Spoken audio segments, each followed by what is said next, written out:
Masih bantu-bantu share adik kakak. Kita bagi dengan sumuk ada ni. Bagi dengan sumuk sikit adik kakak. Nak bagi sumuk sikit. Ambil. Kalau tidak yang mereka cari kita adik kakak.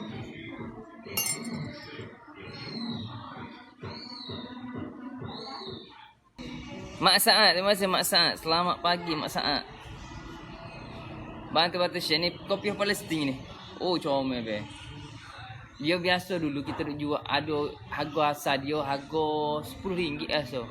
Sekarang TikTok promosi harga berapa ringgit? Kalau dapat harga murah beli sekarang. Kita say hi sikit. Mana ni be? Duduk di Geting dia.